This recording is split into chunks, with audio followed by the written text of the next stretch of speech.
देखिए, इस वीडियो में मैं आपको बताऊंगा कि स्पेलिंग्स कैसे सीखना चाहिए।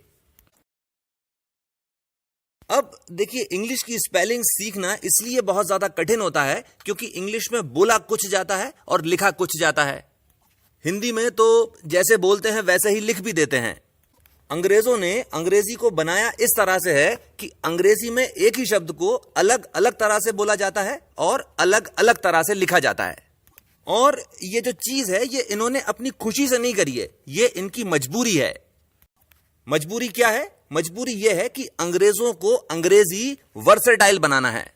और कोई भी भाषा इस बात से वर्सेटाइल मानी जाती है कि उसके अंदर कितने सारे शब्द हैं। शुरुआत में अंग्रेजी में 13,500 के लगभग शब्द थे। फिर इनके ऊपर हमले हुए और जिन लोगों ने इनके ऊपर शासन किया, ग्रीक और लैटिन, इन लोगों ने अंग्रेजों पर अपनी भाषा थोप दी। क्यों थोपी? क्योंकि अंग्रेजों को कुल मिलाकर 13,500 शब्द ही समझ में आते थे और ग्रीक और लैटिन वालों को अपनी बात इनको समझाने के लिए बहुत सारे शब्द इनको सिखाना पड़े। तो जो थोड़े से शब्द ग्रीक और लैटिन भाषा बोलने वालों ने अंग्रेजों को सिखाए थे, उनको सीखकर अंग्रेजों ने बहुत सारे नए शब्द बनाए।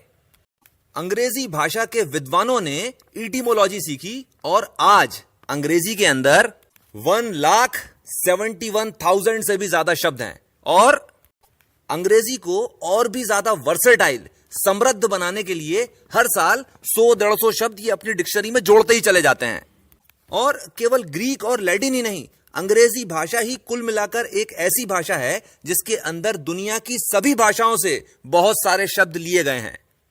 पर क्योंकि अंग्रेजी का बहुत बड़ा भाग ग्रीक और लैटिन भाषा के रूट वर्ड्स को लेकर बनाया गया है, जो कि इटिमोलॉजिस्ट ने बनाया था, इसीलिए अगर आप अपनी स्पेलिंग सही करना चाहते हैं, आपको इटिमोलॉजी जरूर सीखना चाहिए। अगर आप बहुत सही स्पेलिंग्स लिखना चाहते हैं तो पूरी तो नहीं, पर फिर भी थोड़ी बहुत इटिमोलॉजी तो आपको जरूर सीखना चाहिए।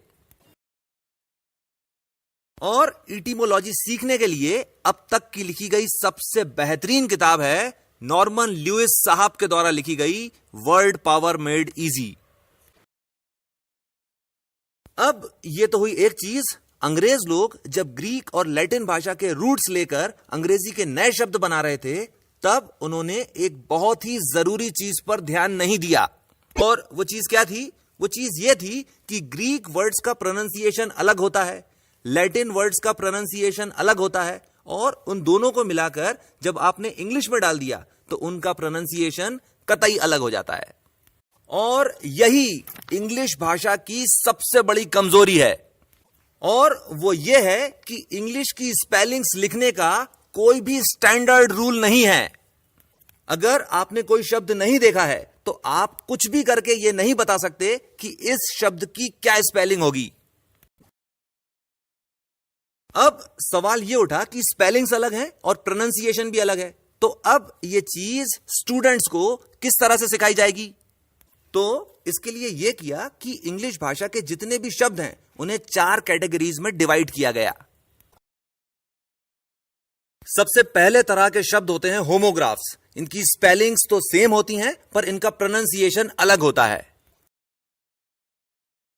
दूसरे तरह के शब्द होते हैं होमोनिम्स। इनकी स्पेलिंग्स भी सेम होती हैं और इनका प्रोनाउंसिएशन भी सेम होता है। तीसरी तरह के शब्द होते हैं होमोफोन्स और इनकी स्पेलिंग्स अलग होती हैं पर इनका प्रोनाउंसिएशन सेम होता है। चौथी और आखिरी तरह के शब्द कहलाते हैं पॉलीसेमी और इनका प्रोनाउंसिएशन भी सेम होता है, इनकी स्पेलिंग्स भी सेम होती है, पर इनके मतलब बहुत सारे होते हैं। और इन 4 तरह के शब्दों को सीखने के लिए रैपिडेक्स की enrich your word power and improve your English बहुत ही अच्छी किताब है। यह हो गई दूसरी चीज। तीसरी चीज, स्पेलिंग सीखने में सबसे बड़ी परेशानी यह आती है कि इंग्लिश लैंग्वेज में 26 अल्फाबेट्स हैं और 44 साउंड्स हैं। उसमें से 20 वॉवल साउंड्स हैं और 24 कॉन्सोनेंट साउंड्स हैं। इससे क्या परेशानी होती है? इससे यह परेशानी होती है कि स्पेलिंग्स पढ़कर सही प्रोनाउंसिएशन का अंदाजा नहीं लगाया जा सकता। और इसीलिए अगर आप आमतौर पर गलत स्पेलिंग्स लिखते हो तो आपको स्पेलिंग्स शुरुआत से सीखना चाहिए, और शुरुआत से सीखने के लिए आपको Cambridge international dictionary of English देखना चाहिए।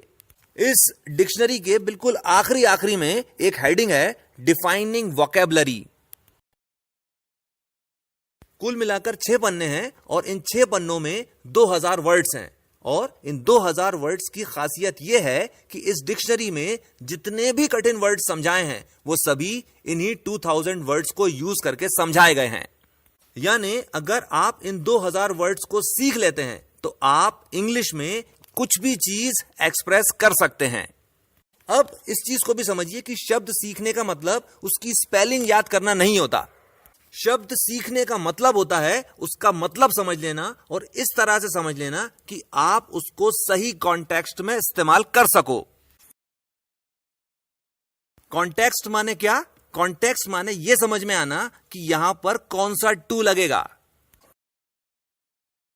इस चीज को भी समझिए कि ये जो 2000 वर्ड्स की लिस्ट है इसमें से लगभग सभी वर्ड्स आपको मालूम होंगे, और यह भी कि इनमें से एक भी वर्ड का मीनिंग आपने कभी भी डिक्शनरी में खोलकर नहीं देखा होगा। पर पता नहीं क्यों मुझे ऐसा लगता है कि अब आप इन सभी शब्दों को एक बार जरूर देखेंगे। अगर आप ईमानदारी से रोज 1 घंटे पढ़ेंगे तो ये पूरी लिस्ट 3 महीने में खत्म हो जाना चाहिए। और यह भी कि इतना कर चुकने के बाद आपके अंदर स्पेलिंग्स का सेंस डेवलप हो जाएगा। इस लिस्ट को खत्म करने के बाद आपको बैरन की लिस्ट पढ़ना चाहिए।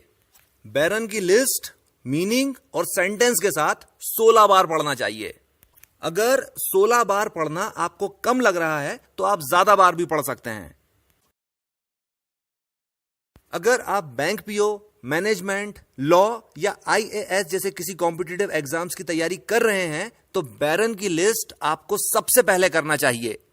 आप बैरन की लिस्ट कर लीजिए, द हिंदू का न्यूज़पेपर आपको बहुत आराम से समझ में आने लग जाएगा। आखिरी चीज, आप सही तरह से स्पेलिंग सीख रहे हैं या नहीं सीख रहे हैं यह देखने के लिए आपको हफ्ते में कम से कम एक बार डिक्टेशन जरूर लेना चाहिए।